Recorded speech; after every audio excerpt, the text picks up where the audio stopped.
Okay, good morning again, everyone. This is Dan Brown. I'm one of the senior hurricane specialists at the National Hurricane Center, broadcasting to you from my home here in South Florida. We have about an hour webinar this morning. Glad you all could join us. We will have about a little more than half that time. We'll have a presentation where we're going to talk about hurricanes, the hurricane hazards, how we forecast those storms. And then there'll be about 20 or 25 minutes we're going to answer your questions. I see someone saying they can't hear the audio. Hopefully, you were able to allow the computer to have access to your speakers when you log into this webinar. If not, there is a phone number that you have with the registration that you can also dial to listen in. With that, I'll just also mention that we're going to have a couple of poll questions for you this morning that we're going to ask you, so you'll see those pop up. And then also there's a question box in which you can ask questions. So we won't unmute anybody, we won't see anybody this morning, but we do have the opportunity for you to ask us questions by typing them in that question box. And we'll answer a few of those during the webinar, and then we'll save a lot for the end. And also, since so many people are joining us from across the Caribbean and really maybe around the world, on Tuesday we had folks all the way from Malaysia and the Philippines joining us. So if you want to put in and say where you're from, it's kind of neat for us to see it and give some shout outs to some of the locations folks are joining us from this morning. So with that, let me start the introductions. And we have a distinguished panel, but first we're going to introduce some hurricanes. And unfortunately, the Caribbean is no stranger to hurricanes. We've seen hurricane activity for centuries across the Caribbean. There's records all the way back into the 1700s and 1800s of hurricanes hitting these areas. But more recently, we have satellites that can help us track these storms. So you see some of these more recent storms. You go back to 1988, and we had Hurricane Gilbert. That was a very powerful hurricane across the central portion of the Caribbean, striking Jamaica and the Cayman Islands. More recently, we've seen storms such as Irma and Dorian. And we even had a Hurricane Juan, which struck Canada. So the National Hurricane Center, we're responsible for providing forecasts for all these areas, working with the meteorological services of all these countries to issue those watches and warnings. So let me now introduce our distinguished panel of experts that is going to take us through the webinar this morning, as well as help answer those questions. So I'm joined this morning by Robbie Berg. Robbie's going to help me moderate the questions and answers this morning. And Robbie is also a hurricane specialist at the National Hurricane Center. Also joined by Mike Holmes. Mike is a meteorologist, a flight director with the NOAA Hurricane Hunters, the Aircraft Operations Center with NOAA. So Mike's one of those brave folks that fly into the hurricanes, providing us the data to help us with our forecasting. And you'll have an opportunity to ask him lots of questions about his job, and he'll describe that as well. We'll also have John Cangialosi. John is also a hurricane specialist at the National Hurricane Center. And John, I can't remember whether you're doing the first part or the second part this morning, but he's going to take us through part of the presentation this morning. And then I also have Andy Latto. He's also a hurricane specialist at the National Hurricane Center, and he's also going to be one of our presenters this morning. Also joined, you don't see him at the moment. I think he had a little bit of technical issues, but hopefully he'll rejoin us in just a minute. But we have Rohan Brown, and Rohan is a forecaster at the Jamaican Weather Service, and we coordinate again with those folks across the Caribbean, and we're so happy to have Rohan on this morning so we can tell you about what he does and how they coordinate with us at the National Hurricane Center when storms are threatening. So with that, let me throw it right over to our first presenter this morning, and I think is that you, John? You're the one, first one? That is me, Dan. Great. Good morning, everybody. Thanks for the introduction. Hopefully you're excited to learn about hurricanes today. We're certainly excited to teach you, and as Dan mentioned, please ask all the questions you want. Hopefully we'll get to a whole bunch of them at the end of the webinar. Well, first we want to remind you what a meteorologist does. Hopefully, you know, a meteorologist is someone who studies or forecasts the weather for their job. And you'll learn today there's a variety of jobs that meteorologists can have. Just know this, if you're interested in math and science, and you have a fascination about the weather and find this webinar pretty interesting, I think you have what it takes to be a future meteorologist. So please keep that in mind. Now, first we want to tell you about our jobs at the National Hurricane Center. I really wish we could be at the center today showing you around. Maybe one day in the future we can do that. But as Dan mentioned, for now, we're all in our homes, except for Rohan, who is in the office. So we'll try to give you an idea of what the office looks like. And first, let's start from the outside of the building. You see the pictures here? This is a picture of our facility. And when you look at these pictures, you might say, well, it's not a very pretty looking building. And I would agree. But the building is very, very strong. It's made of concrete and steel, and it's designed that way to keep us safely working at the National Hurricane Center, even if a big hurricane comes to South Florida, where we all live and work. Now, our job at the National Hurricane Center is very international. We're not just US focused, which is why we're here with you today to talk about this. We forecast tropical storms and hurricanes over a big zone, generally from the coast of Africa all the way west through the United States and then into the Pacific Ocean to pretty close to Hawaii. Now, in addition to forecasting hurricanes, we also want to keep people at sea safe. So we tell boaters, big ships, and other people who spend time on the ocean what the weather is going to be like. So if you ever go on a cruise ship, or if you like to go fishing offshore, or if you know someone who works out to sea, like on an oil rig or on a boat or something like that, we want to make sure that they're safe while they're spending that time out to sea. So we want to give them the wind forecast and tell them how high the waves are going to be. And as you'll learn today, especially when we talk to Rohan, other countries do this for their area near their countries.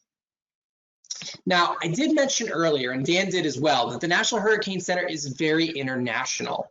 So we're not just focused on the US. For example, let's say a tropical storm or a hurricane is getting close to the Caribbean islands, or Mexico, or Bermuda, or Canada, or even headed out toward Europe, for example. We will talk to your local National Weather Service in your country and coordinate or work with them to put up the proper watches and warnings to make sure everyone stays safe in all of those countries. And as you see here on the right, this is our little cheat sheet in our office to know what country to call and what phone number to connect them to. And obviously you can see it's all blurred out because we're not going to share those phone numbers with you right now. Now let's try to go to Rohan first. I don't know if he's there, but a country we work with all the time, a country that's very much in a hurricane-prone location is Jamaica. So Rohan, are you there? Oh, well, I'm here. How are you doing? Good. I'll bring it back a slide. I'm sorry. You're doing great. Would you like to share with the students listening today what you guys do at your meteorological service there in Jamaica? Of course. So let us start. Where is Jamaica? Where is Jamaica located? Now, Jamaica is located in the Caribbean Sea. And for those who know about latitudes and longitudes, coordinate points, we are centered around about 18 north or 77 degrees west. We are located about 90 miles south of Cuba or about 119 miles west of Hispaniola. In terms of how we operate there, let's talk about the climate of Jamaica first. We have a tropical climate. It's usually hot and humid, and sometimes when you go to higher elevations, you have a temperate climate. But whenever there is a hurricane, we interact and relate with the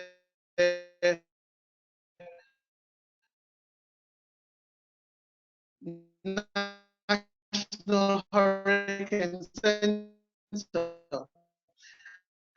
And Hey, Rohan, we're getting a location, we line what we consider hurricane of the Atlantic Ocean. Rohan, you're breaking up a little bit. I wonder. Location. And in the past, we would have had hits from Hurricane Charlie in 1951, Gilbert in 1988, and Cindy.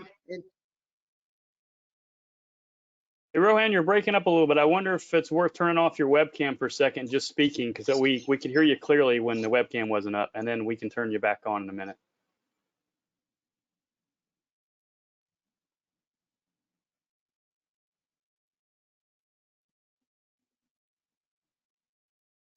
Now we can't hear you at all, so.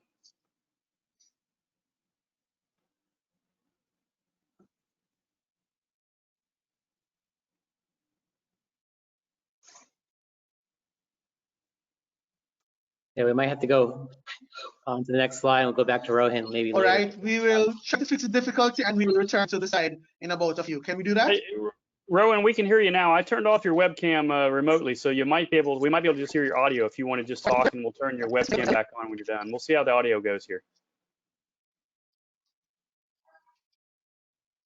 Maybe not. Back to you, John. So you're hearing me clearly now? I can hear you clearly now. Yeah, go ahead.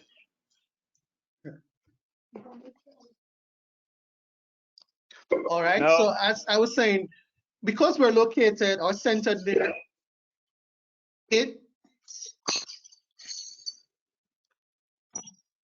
Let's send it back over to John, and we'll get things worked out here before the end of the webinar, Rohan. Yeah, I guess to everybody listening, Rohan's got some good stuff to share with us. So hopefully we get the technical kinks worked out toward the end. But make sure to still ask questions if you're from the Caribbean to Rohan, and we'll get that all smoothed out for you. A bit about hurricane science and talk about the different parts of a hurricane. I want you to take a look at this satellite picture here.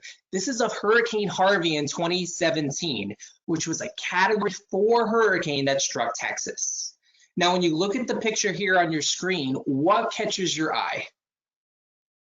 I bet it's this big hole right here in the middle, am I right? That's called the eye of the hurricane. And the eye of the hurricane is a really weird place because, believe it or not, in the middle of a hurricane, it can be completely calm, almost like it's a sunny, beautiful day out. But that beautiful moment won't last long.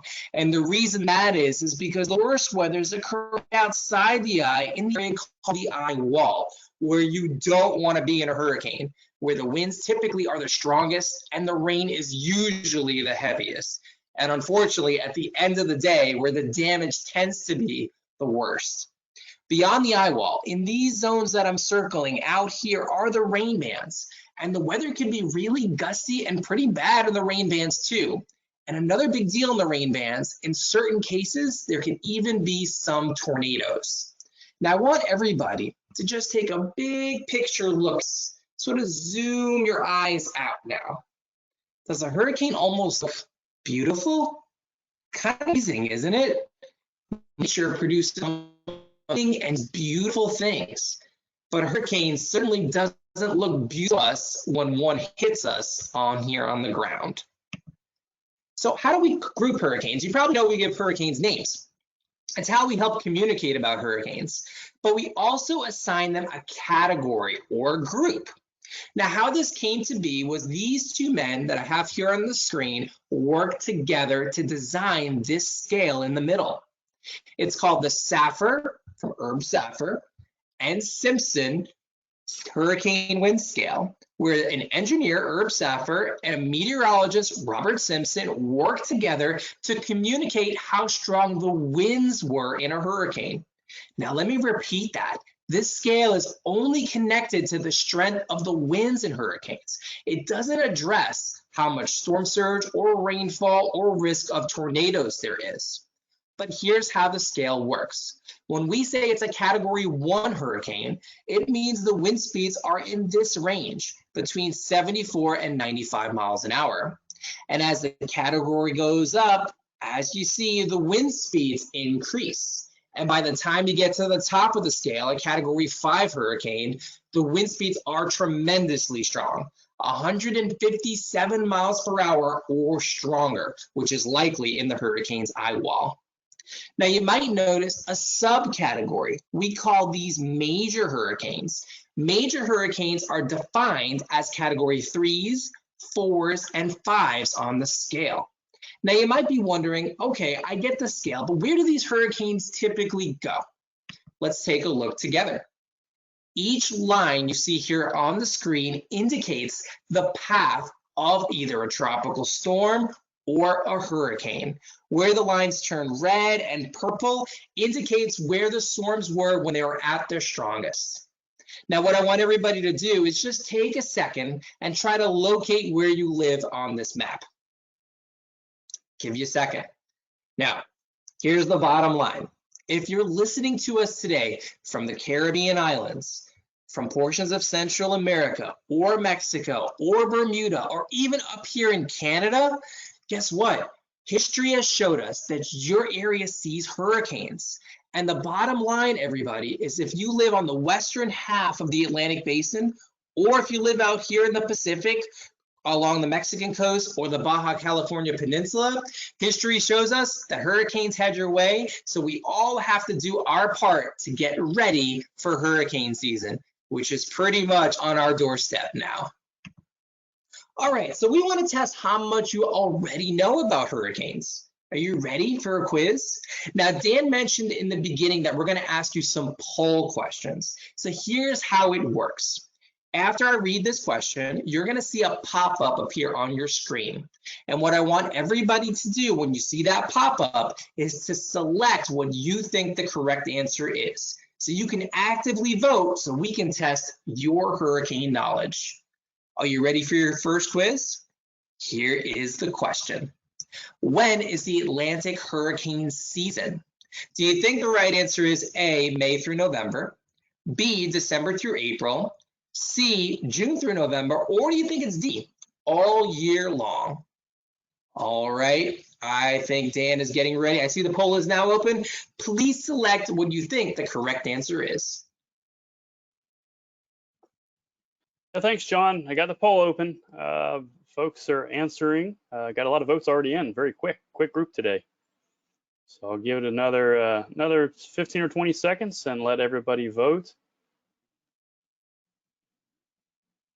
I think I said the other day we had one of the best classes. This one might actually be even better. Get a lot of folks getting the right answer. So let me get ready to close the poll. And since I said that, I'm going to give it away as soon as I show it. But about 2/3 of the folks watching said it's June through November. Another 20% said May through November. So 84% say it's sometime starting in either May or June, going through November. All right, Dan, that's pretty good results. Let's reveal the correct answer. The correct answer is C, June through November. So way to go. Dan, it sounds like everybody did great. I would accept A as the right answer because, as you probably know, in some places, hurricane season actually does start in the middle of May. And not only that, often in the Atlantic, even though the season starts in June, we typically see some storms form in the month of May. So way to go, everybody. Now, hurricane season is officially half the year, June 1st to November 30th. And you might be wondering, well, how busy can it get during the peak of the season? And I'll tell you, really, really busy. Take a look at this satellite picture you see here, which was from September 11th in 2018. And just on this one day, at this one time, we were watching 5 systems across the Atlantic Basin. Let me take you through it. The big one in the Atlantic at the time was this one that I'm circling here, which was Hurricane Florence, which was a Category 4 hurricane at the time that went on to strike the southeastern part of the United States. Behind that was a tropical storm known as Isaac that moved across the Caribbean Sea. Behind that was another hurricane, Helene, that went on to recurve out here over the eastern Atlantic, but did affect portions of Europe. Then we had another system that was trying to form off the coast of Africa that went on to become a tropical storm a few days later. And yet another system here near the Gulf of Mexico that went on to strike Texas and Louisiana, but not quite as a tropical storm. Now, when do we typically see the most storms? Well, climatology, or history, shows us that the hurricane season has a really pronounced peak. Take a look at this campfire looking graphic with me. Whether you look at hurricanes by themselves in yellow or hurricanes and tropical storms together in red, you get a really well-defined answer. Do you see that? That the peak in the season occurs right here in the middle of September, right around September 10th. And the bottom line is that there are 3 months of the year, 3 months of hurricane season, that we want you to be the most ready. And those months are August, September, and October. So don't be too surprised if you don't hear too much about hurricanes in the months of June and July. Hurricane season, or the real meat of the season, waits till the late summer and the fall months to really get going. You ready for your next quiz? Let's do it together. Now for this quiz, everybody, Dan is not going to open the poll. What I want everybody to do here is just to think about the question together, maybe scream out the answers in your homes, or maybe whisper if your parents are telling you to be quiet, and then we'll go through it together. Are you ready? So no poll question this time. Here's your quiz. What are the primary hurricane hazards? Do you think the right answer is A, high winds, B, storm surge, C, heavy rainfall and all the flooding, D, dangerous surf or the big waves along the beaches, or do you think it's E, all of those? Okay, I'm gonna give you just a second. The correct answer is, let's reveal it, it's E, all of the above. Hopefully that's what you were thinking. But the good news here is, everybody, is regardless of what answer you picked, you basically didn't get it wrong. Every single one of these are important hurricane hazards or bad weather conditions. And you might be saying, well, John, how could I remember all of this? Yeah, I get that. It's hard to remember all this stuff. So we came up with a word to hopefully help you remember them. The word is called SWIFT, where each letter in the word connects or stands for a different hurricane hazard. So in the word SWIFT, the S stands for storm surge, which, as you'll learn from Andy coming up next, is a big deal. In short, this is when the ocean water rushes inland to neighborhoods where we live due to the hurricane's strong winds. The W in the word SWIFT stands for wind. Yeah, it's windy in hurricanes. You already knew that. The I in the F stands for inland flooding. Even if you don't live near the coast, hurricanes can deliver a whole bunch of problems. And one of the biggest problems is from the heavy rains and the potential flooding in inland locations. And the T stands for tornadoes. We mentioned earlier, tornadoes can happen in certain conditions in the hurricane's rain bands and can cause some real big local wind damage. In addition to these hazards, there's another hazard that is not in this word that I want you to remember. It's the waves and rip currents. So if you live near the beaches, or if you like to go near the beaches in the summertime months when hurricanes are nearby, I want you to pay extra special attention to the local meteorologists, because even if a hurricane's not that close by, there could still be really big waves and some very rough beach conditions. And Andy will talk more about this coming up in a little bit. Let's do another hurricane quiz. Is everybody ready? Now, just like the first one, this is a poll question. So I want everybody to get ready to vote. Here is your quiz. Which hurricane hazard that we just talked about has unfortunately caused the most deaths? And this is for the United States. Do you think the right answer is A, wind, B, storm surge, C, flooding from the heavy rains, or D, tornadoes? All right, the polls are now open. Please select what you think the correct answer is. And from here, I will be passing it over to Andy.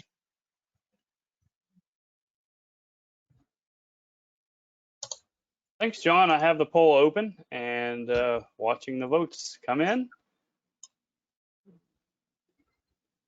Looks like more than half have voted. I'll give it another few seconds. Hopefully everybody sees the pop-up. I know there's been some issues with people not being able to see the pop-up poll quiz.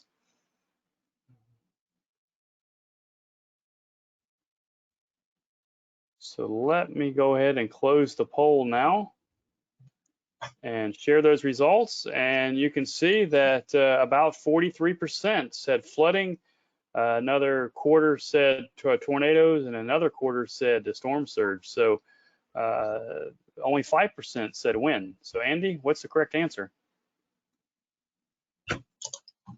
Thanks, Dan.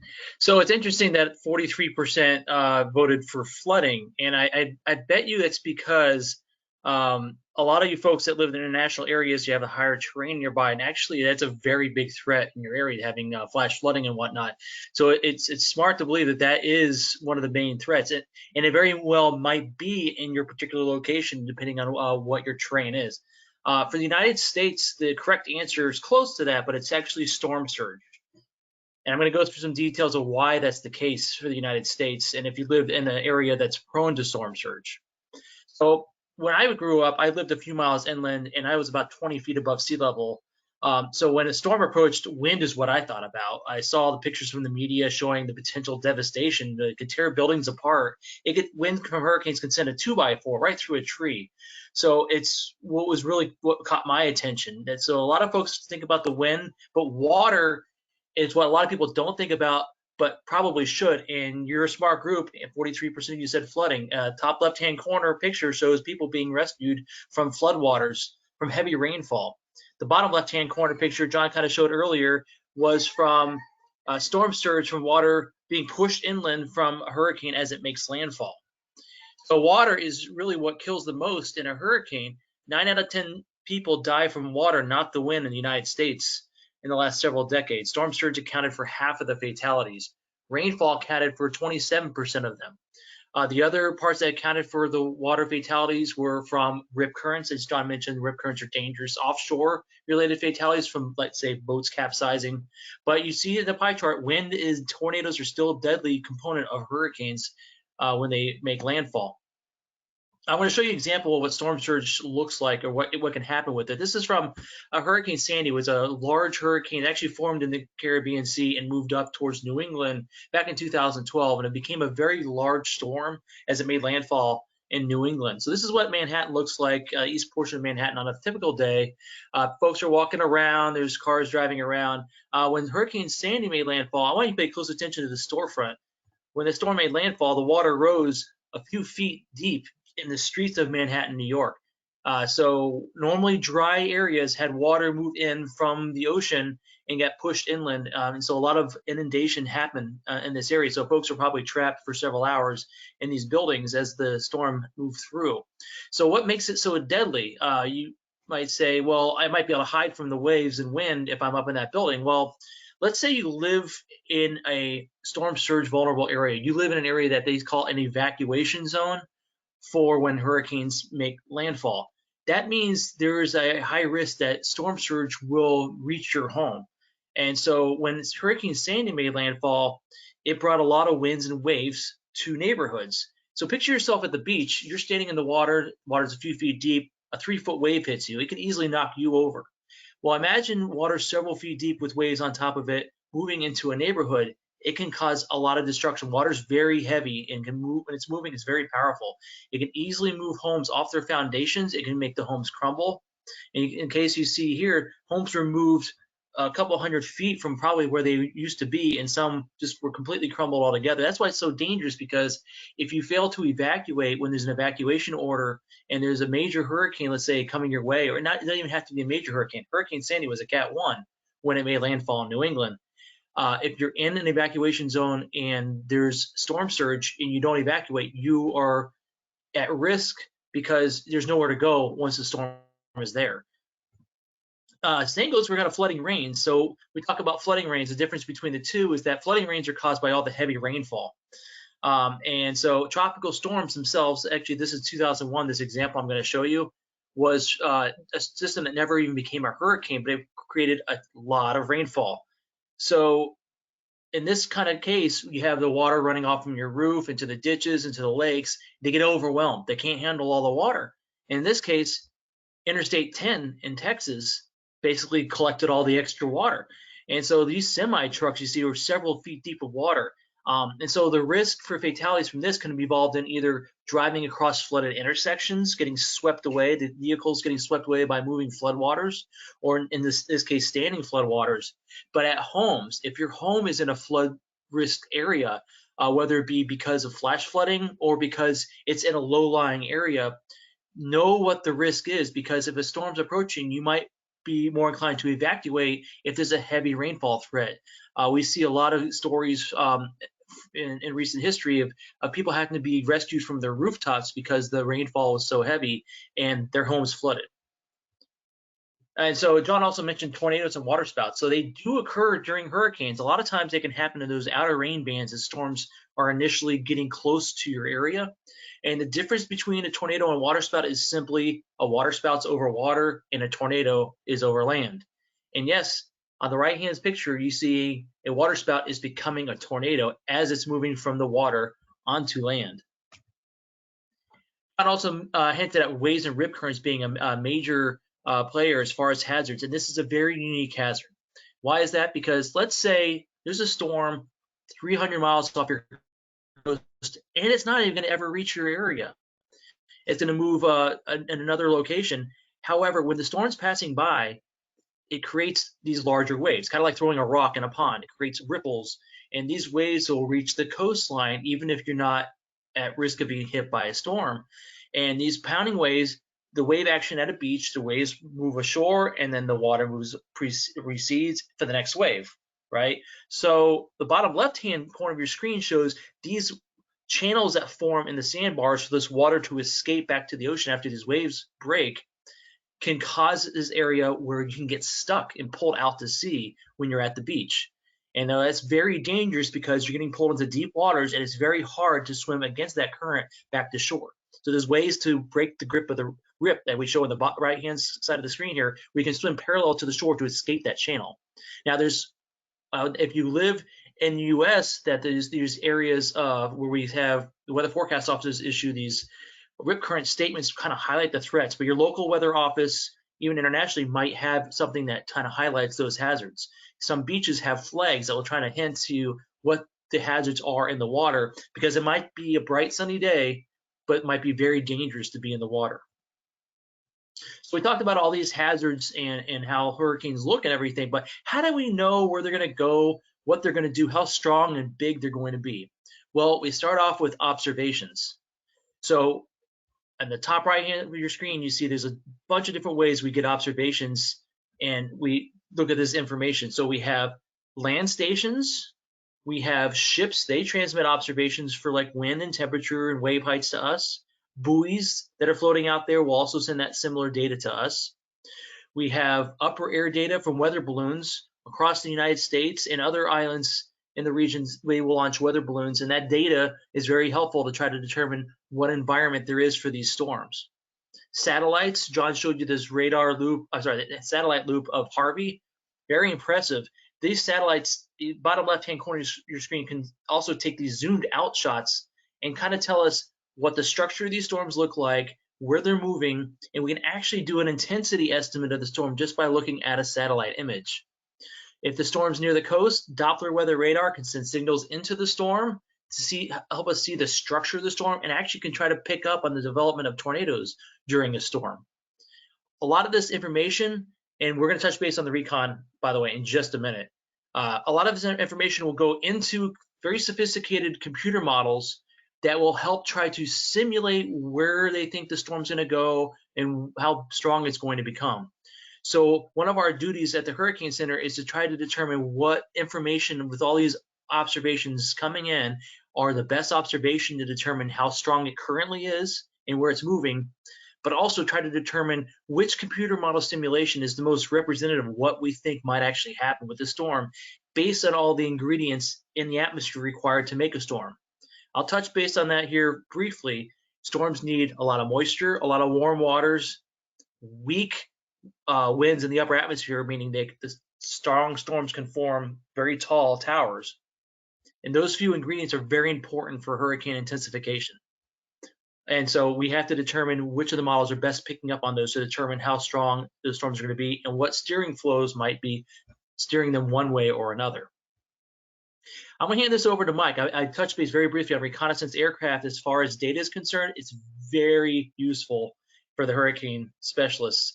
And so, Mike, you want to take over for a few minutes and discuss some of your duties? Great. Thank you, Andy. And hello, everybody. Again, my name is Mike Holmes. I fly with NOAA's Aircraft Operations Center, also known as NOAA's Hurricane Hunters. I have the great privilege to call my office one of those two airplanes you see in the top of that image there. And so I'll start talking about them, and I'll start with the jet, our Gulfstream 4. It targets a collection of data at the very highest portion of the atmosphere. The jet flies at 41 to 45,000 feet That's generally 5 to 10,000 feet above a commercial airliner if you've ever flown. It flies with a crew of about 9 people, and it can fly for about 8 to 9 hours at a time. That's a typical mission length. And the type of information it collects is what we call surveillance information around the storm, or synoptic information around the periphery of the storm. And very specifically, the type of data that we collect comes from dropsondes that we release from the airplane. Those dropsondes descend down to the surface of the ocean and transmit back to the airplane temperature, humidity, wind speed, direction, and pressure. And you can imagine if we can start collecting data from a very high portion of the atmosphere and collect that data 4 times a second, by the way, all the way down until it splashes.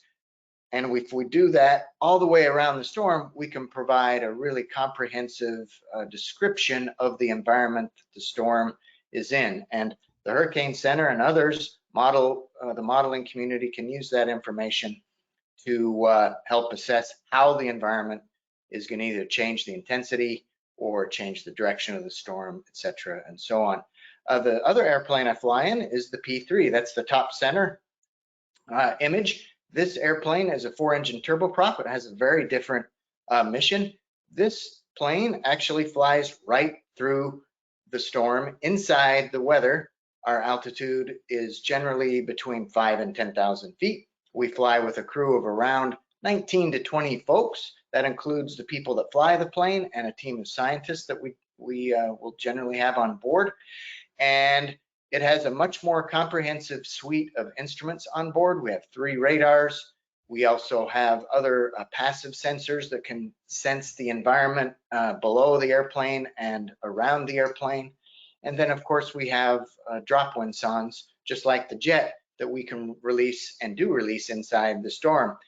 On a very typical path through the storm to support the National Hurricane Center, we'll start about 100 miles away from the center and then hold a very straight pattern and altitude until we get to the center, and we'll drop a sonde. Once we do get to the center in a very strong hurricane, the image you see on the far right is what we typically will see inside of a hurricane. This is the stadium effect inside a Category 4 hurricane that we flew through recently, and it's quite extraordinary. For the moments of time that we have to glance out, it's an impressive image. Once we mark that center, though, we go back into the weather and then march on a straight line outbound for about another 100 miles, again providing information to describe the atmosphere. We're not the only people that fly inside of hurricanes. On the bottom left, you'll see that there's a picture of a C-130. Our colleagues at the 53rd Weather Reconnaissance Squadron also have a very large fleet of C-130s that do very similar kinds of missions into the storm to support answering questions, really is what we do between NOAA Hurricane Hunters and the 53rd. That's really what we do. The National Hurricane Center or a research scientist, if they have a question, we go out and try to answer that question by collecting data for them. Beyond that, I'll stand by for your questions. All right, thank you, Mike. So while you mentioned questions, so you have this question box you can click on and ask various questions. We can collect some of them now, and you can keep asking them once I'm done here in a few minutes. For the remainder of the hour, we're going to be answering questions. I'm going to wrap things up here with this next few slides, though, before we start answering questions. So when a storm's approaching, we activate the media pool, which brings television crews into the Hurricane Center. And you're actually seeing pictures inside the Hurricane Center here. The bottom right-hand picture is actually inside our operations area where we actually make the forecasts. And so the media will do these interviews in the operations area, and we'll get the opportunity to highlight some of the threats and impacts of each storm as they approach the region. We also take phone calls from various radio, television, newspapers to try to get the opportunity to explain the hazards and threat so they can turn around and relay it to the public as well. We also, you'll see social media posts that we'll create and send out to try to highlight the hazards that way, because that might be a preferred medium for people to receive that information. I'm going to show you some links here where to get that information at the end of the talk here. So we also had a couple weeks back, Hurricane Preparedness Week 2020. If you're looking for information, let's say whether or not you live in an evacuation zone, how to develop an evacuation plan, what kind of goods to purchase to get ready for hurricane season, this is a very good one-stop shop for all the information you need. That link at the bottom is going to be at this last slide I'm about to show you, so you'll have plenty of time to write that down. So at this point, I'm going to pass it back to Robbie and Dan so they can relay the questions that you might have been asking and continue asking those questions here, because we have another 20 minutes or so to answer them for you. Yeah, thanks, Andy. We have plenty of time to take your questions. So if you've been thinking about things during the webinar that you want us to try and answer, please type it into the box that you have there on your screen, and we're going to find some of the best ones and then throw them to the panelists to answer. So the first one I was going to start with is one of the first questions we got today. This was from Catherine, who is asking, what is wind shear? And I was going to pass that one to John to see if he could talk about what is wind shear and why is that important for hurricane formation. Well, Catherine, what a good question. Yeah, wind shear is really, let me see if I can do a good job explaining it. So for a second, you can see me here on the screen. Imagine I'm a hurricane for a second, right? Now let's say the bottom of the hurricane, or you can see maybe yes, the wind is pushing it that way, right? Then let's say at the top of the hurricane, or maybe at the top of my head, the wind is pushing it that way. Now you see the winds are going in different directions. And what I'm describing here is something called directional wind shear. Now, if like that is happening, the hurricane can actually tear apart. And it's one of the factors that weakens them more than anything else. It's really, really important for us to figure that out. Now, on the opposite end, if the wind's going from the same direction at about the speed, then the wind shear is light and a hurricane can grow upright, stay straight, and have a chance to strengthen. So one of our jobs at the Hurricane Center is to try to figure out how strong that wind shear is and how it might change over time, because it's connected to how strong a storm might eventually become. Thanks, John. I'm not sure if Rohan is back on with us. Maybe he can test out his audio if he is and say hello. But for right now, I actually have several questions for Mike. Mike, you're a popular guy here on the webinar. Lots of questions about aircraft. I'm going to try to throw a few to you here, or maybe we can have a little bit of back and forth because there are so many.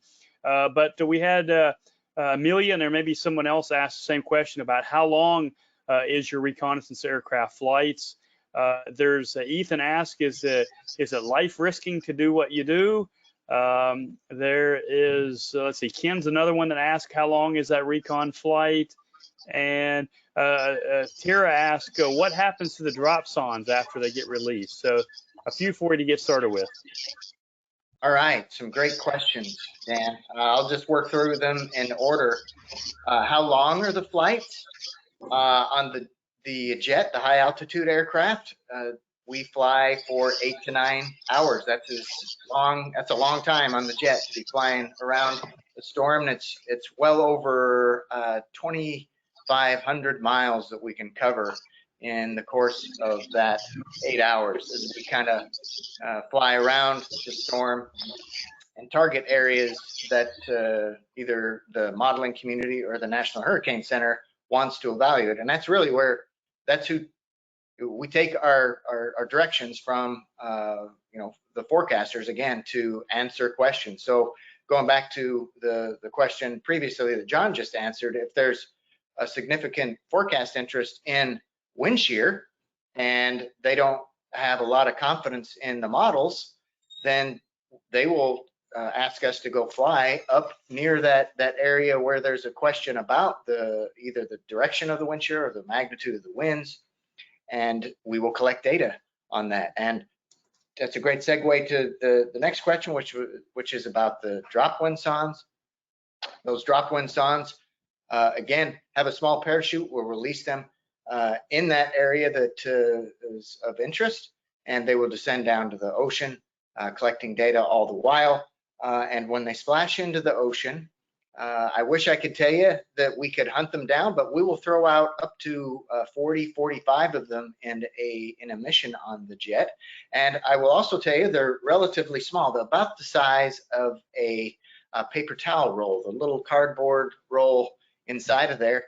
And starting this year, we're actually going to start using an even smaller one. What about half that size? So the idea is to reduce the amount of size and waste that we release out there. But that's what happens. They hit the ocean, they terminate, and they sink to the bottom. They're made of biodegradable matter for a large part, and then they just decompose. The last question is regarding the risks to our life. Ironically, as a meteorologist, that's there's two key roles for the flight director. We're all meteorologists, and the first is to support the safety of flight function, and in that capacity, we leverage all of the tools available to us, the many radars we have on board, ground radars if we're within reach of a ground radar, satellite data, lightning data, anything we can get our hands on, and we use that to identify risks or threats to the airplane. And then if we see one, we'll communicate that to the pilot who sits right in front of us, and then we'll work collectively to mitigate that risk. There are some instances that Mother Nature won't allow us to collect a certain piece of data. She can be stubborn. That is the rare occasion. Generally, we can find a way to work around the weather and collect the data. It just may take a little more time or a different opportunity to get in there. But we don't assume safety of flight is paramount for these kinds of missions, that's for sure. I hope that answers the questions. Yeah, great, Mike. That was great answers to those questions. I know every time we do these webinars, people are curious about the flights that you guys make and then what happens to the instruments. So thanks for answering that. Next question was actually from Rachel. She has a really good question. She said, how many women work at the National Hurricane Center? Now, first off, I want to say that, while we don't have any women on this particular panel, we do work with a lot of women. And I would encourage you to go back to some of the previous recorded webinars to go take a look and see, because we do have some women on some of those other webinars we did. At the Hurricane Center itself, we have about 15 to 20 women that work with us. Some are meteorologists, some are support personnel, some are in the technical branch. So we work with a lot of women. They do a lot of different jobs there. So I was going to pass it also to Mike to talk about women hurricane hunters, because we know in the past you've had some particular flights that have had all female crews in particular. So I thought maybe you could talk about that real quick. Yeah, Robbie, you're exactly right. So much like you, we have women across the center. We have computer programmers.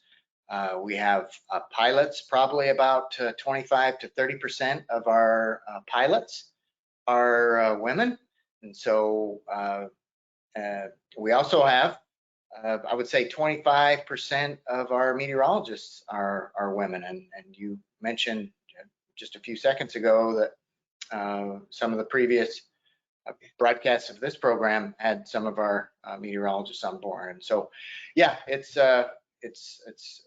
we try to target talent and retain them. And in many instances, we're lucky enough to get some of these female scientists and operators on board, and it's a great luxury. Thanks, Mike. I had a question earlier in the webinar that I thought was interesting. I was going to send the first part over to John, and then if Rohan, who I saw appear briefly, maybe ask him a follow-up question. But let's say throw the first part to John first, and we'll see if Rohan hops back on. So the question was, how common is a Category 5 hurricane, John? Thankfully, not too common, but I'll let you answer. Yeah, thankfully, as you said, Dan, they're really rare, actually. One of the things about Category 5 hurricanes is there's a certain zone where they're most likely to happen, and that's generally in the deep tropics. So if you live down in the Caribbean, for example, or in the subtropics, generally Gulf of Mexico, Florida. But that being said, very rare. Most years we don't see Category 5 hurricanes, and even if they do hit Category 5 status, they typically only hold it for a short period of time. That being said, though, Dan, we don't want too many people to worry about the category itself, because remember, that's only about the winds. So sometimes you could have a category 1 or 2 hurricane. You might not worry too much about it because of those wind speeds. But what we learned, especially from Andy, is the flooding and the storm surge is the real big problems historically. So let's worry about all categories, I guess is what I'm trying to say.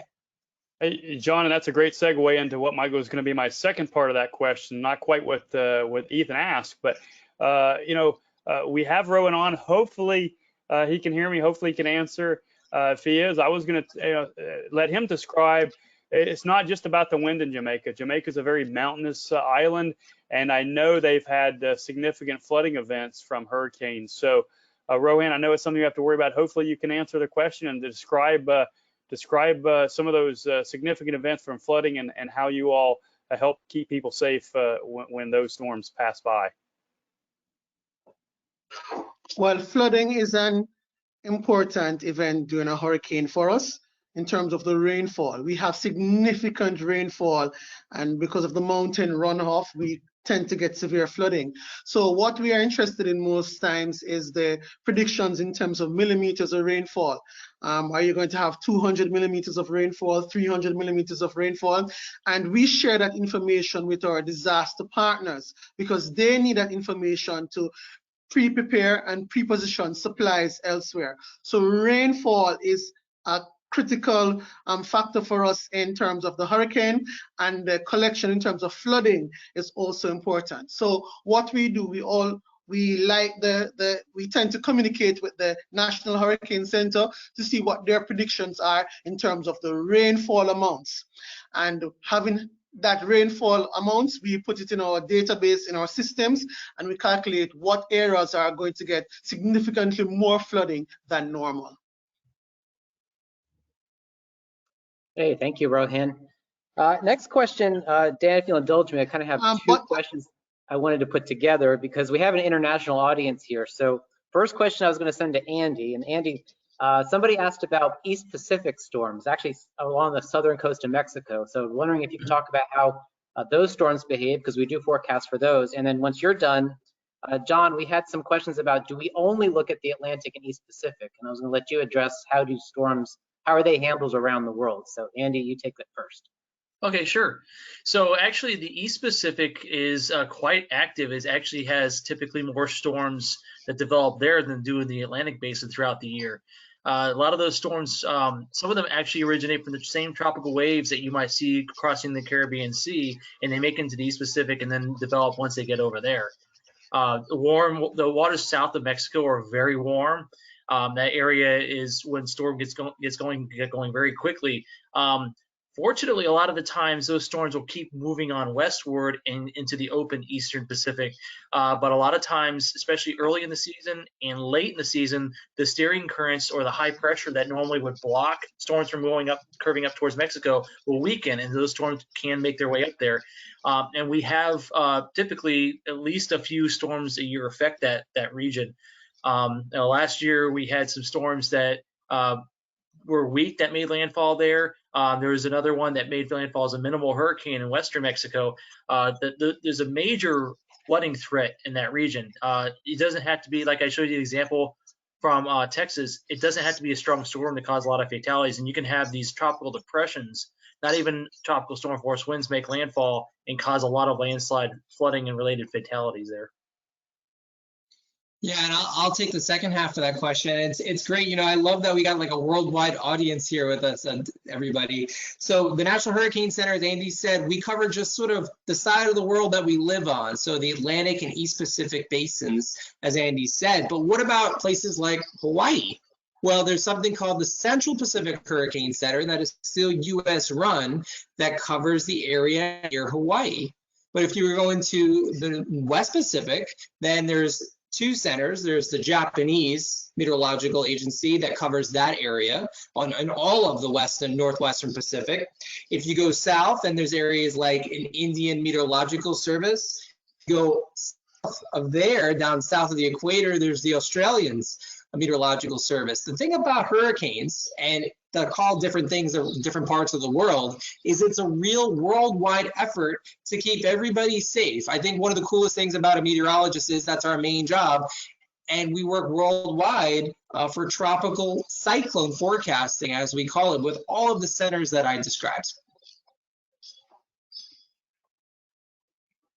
Thanks, John. Robbie, Mike, there's a question ahead, here. Rohan. Somebody's asking, the aircrafts that investigate storms, right? How can one visit? How can one view one? Do we have to come to Miami to see one of these aircrafts, or how do we see one?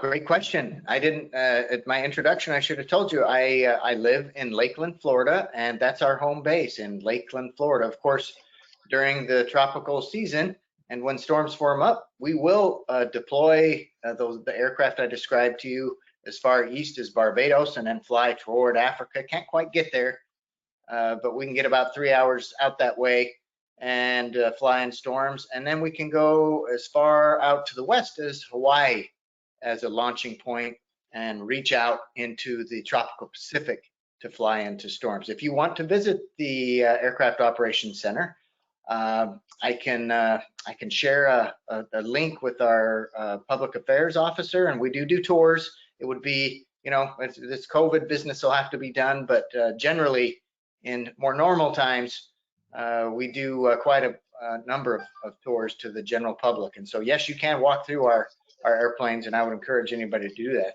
We also do hurricane awareness tours generally every year, and we'll travel through the Caribbean and Mexico and the Gulf Coast of the United States, et cetera, so on. So there'll be opportunities to come up in that vein as well over, you know, years. Okay, thank you. Yeah, thanks, Rohan, for asking that, and thanks, Mike, for answering. You know, John and I and Robbie and all of us, we've been on the hurricane awareness tours from time to time, and it is a fantastic event. We love doing that. We wish we could have done it this year, but each spring, always look to see if the hurricane hunters and folks in the hurricane center are coming to a city near you, because we do take those planes out for those tours, which is fantastic. So I got two quick questions, and I'll send it to you, Robbie. I know we're getting short for time, and it's amazing how many great quality questions we've had come in the last 10 to 15 minutes. I know we're not going to get to all of them today, but I did like a couple of the questions here. One I'll answer, and then one I was going to send to both Andy and maybe back to Mike, because it was talking about what we do outside of the hurricane season. But the first one was, has the National Hurricane Center ever been hit by a hurricane? And yes, it has. We live in Miami. The Hurricane Center is near Miami, and we are right here where hurricanes strike. And so we all have to make sure our families are prepared each and every hurricane season, just as I would suggest you do as well. Back in 1992, it was the year before I started at the Hurricane Center, the area was struck by Hurricane Andrew. And at the time, the Hurricane Center, where it was located then, recorded a wind gust. They were in Coral Gables, which is just south of Miami. They recorded a wind gust of 163 miles per hour during that storm. Since then, we've been struck by Hurricane Irma, and my most memorable probably was Hurricane Katrina, being a Category 1, that we were actually in the eye of the storm at the National Hurricane Center. I was there that evening. We did, I'll have to admit, we did peek out and look in the eye briefly that evening as the storm was passing through. So yeah, so we have to be prepared as well. But the question I was going to ask here is, what do we do between hurricane seasons? So maybe I'll send it over to Andy, and then I was going to have you follow up, Mike, because I know you guys do some flying, not just in hurricane season, but outside as well. So first to you, Andy. Sure, Dan. So during hurricane season, of course, we're doing operations, we're forecasting. Well, during the off season, we have to look back and say, okay, well, what did we do good and bad during those forecasts? Did we miss anything? So we do a lot of post-storm analysis, and we actually will write a report for every storm that happened in the Atlantic and the Eastern Pacific. And so the 10 of us in the Hurricane Specialists Unit have at least 2 or 3 of these reports to write. And so we collect all this data and determine how good the models forecast them, how good we forecast them, and we get all these statistics together and determine how can we improve for the next year. We also will do like what we're doing now. We do a lot of outreach. We'll give talks for schools. We'll host tours in the office. There's also several different kind of groups that will show up at the Hurricane Center. There's a marine workshop where the cruise line industry, where the freight line industries will show up, and we'll teach them about our forecasting and what we do. We'll also have people, emergency managers, come here in a group and for several weeks. And actually, Dan is the host of that. For several weeks, emergency managers will be there. We'll teach them all about storms and what we do as well. And even so, after that, there's a course typically on a normal year would have the World Meteorological Organization for 2 weeks at the Hurricane Center, and we give a course for them. So a ton of outreach, a lot of research, and also throughout the year, there's the scientists outside of our building that are doing a lot of research related to operations and how to improve forecasting. And in the off season is a chance to bring that new information into our building and try to apply it and install it. So a lot of software upgrades are going on as well.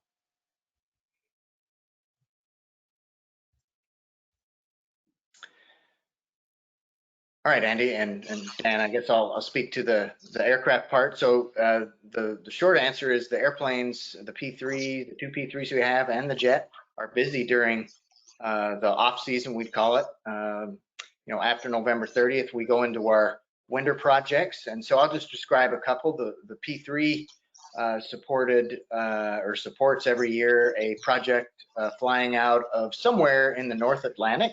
This year we flew out of Ireland for about 30 days, and the mission is to fly into mid-latitude low pressure centers that are capable of producing hurricane force winds, and we target our flight into the storm precisely as a satellite is passing over that can simultaneously measure the winds from the satellite with the scatterometer. We provide the ground truth measurement, and then the scientists back in DC or elsewhere, Maryland, they can use our data to calibrate or tune the satellite to reflect the accurate winds. We also have a P3 project that flies out of the Midwest that parallels supercells to help improve the warning time and understanding of tornadic cells. We do not fly through those. They are deadly, even for our airplane. There's no safe place to fly through a tornado, so we will parallel them. So we get close and we get some extraordinary images. And then the jet, most recently, I was out in California. We were flying a project called Atmospheric Rivers. It turns out that the Pacific coast of the United States gets about 50% of their water from these atmospheric rivers, these thin ribbons of high moisture air that originate in the tropical Pacific and end up being advected to the Pacific coast of the United States. And when they're up there and they interact with the terrain, they drop a lot of water. So there's a great interest in understanding how those processes work, and the jet we use to fly out in and around those atmospheric rivers. So we're busy during the off season flying in other kinds of weather. I hope that answers the question. Yeah, thanks, Mike and Andy. So it looks like we've gotten just past noon, so we thought we'd wrap up with one more question. I know Peyton asked this, and there were probably several others as well, but they were asking, what kind of schooling and education do you need to become a meteorologist, to work at the Hurricane Center, to be a hurricane hunter, and so forth. So I was thinking we could wrap up with that. So maybe John, we can hear from you, maybe Rohan to see about down there in Jamaica, and then Mike, also you can discuss that as well. So we'll kind of end with that question, and then I'll pass it to Dan at the end to wrap up. Okay, sure, Robbie. So I'll say a little bit about our side of things. Well, first, I think I mentioned earlier, you certainly want to have some strong math and science skills. So everybody now, I think, is listening from the 4th to 6th grade. So try to do everything you can to be really good at math and science at these grades. And by the time you get to college, I think you can find a school that you can major in meteorology in. It will be very heavy, as you probably guessed, in math and science. But I think also understanding how to communicate to people best you can, learning how to public speaking effectively, and you can always be good at some computer skills that will help you out along the way. I'll pass it to someone else to share their experiences. Definitely, maths and science are absolutely critical. So if you're in grade 4, grade 5, grade 6, and you love your math and your science, that's a good start. Now, when you get to college, you would want to, in the Caribbean, we do like A-levels or C6, and then we go to the university. The university of the West Indies is the only provider of meteorological studies in the Caribbean. So therefore, you normally go to Barbados. It's a beautiful island. They have a campus there, and you can either do meteorology and math, meteorology and physics, or meteorology and integrated science. And quickly, I guess I'll talk about from an aviation perspective, what John had mentioned certainly holds true for flying into storms. You need, as a meteorologist, you need a strong background in math and physics. What I could offer is that a lot of people shy away from it, in my experience, because it can be intimidating, it can be difficult. But I can tell you the meteorology career field offers just a wealth of science and STEM opportunities.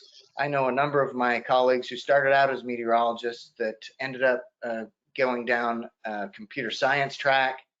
You have the opportunity to do research to answer some of the many questions we have in weather. You could be like myself or the National Hurricane Center and focus on operational details like forecasting immediately. So there's a great deal of opportunity inside or under the umbrella of meteorology. Don't shy away from it. Thanks, Mike. Really great advice. Yeah, I would encourage anyone out there that likes math and science to think about field and science or meteorology. We need all the help we can get in the future. We got to solve some of these problems in forecasting and how we can better observe these storms. So we need your help. With that, I was just going to kind of start wrapping up here. I'll throw it back to Robbie in a second and tell you where to find recordings, but did want to mention just how great it was to have people from really all over the globe. I was really impressed this morning. We had folks from Saudi Arabia that joined us, also some folks from Portugal. I saw Aruba, British Columbia up in Canada, Seattle, Curacao, where I went a couple of times last year. Beautiful island, definitely want to go back. And Trinidad, which we were supposed to go to this year as part of our Caribbean Hurricane Awareness Tour. Hopefully we can get back there next year for that. We'll have to see. And also I saw some folks on from the Bahamas. So again, thanks everybody for joining us. This is really a wrap on our whole webinar series this year, but each and every one of these that we've done have been recorded. They're available on our YouTube channel. I'll let Robbie tell you exactly where that is. And for us at the Hurricane Center, this is really a wrap on our hurricanes at home for 2020. Yeah, thanks, Dan. And what to add, I also saw Belize, Bermuda, and Puerto Rico. So again, as you said, people from pretty much everywhere. So thank you for joining us. We had a great time with you guys today answering your questions. Sorry we couldn't get to all the questions. Unfortunately, there's just so many of them and we have a limited amount of time. But it was really great to talk with everybody today. So everyone be safe, be healthy, get ready for hurricane season because the official start is June 1st. It's coming up. And so again, good talking to you guys and have a great day. Yeah, thanks, Rohan, and thanks, Mike, as well. Thanks for joining us. Good, great. All right.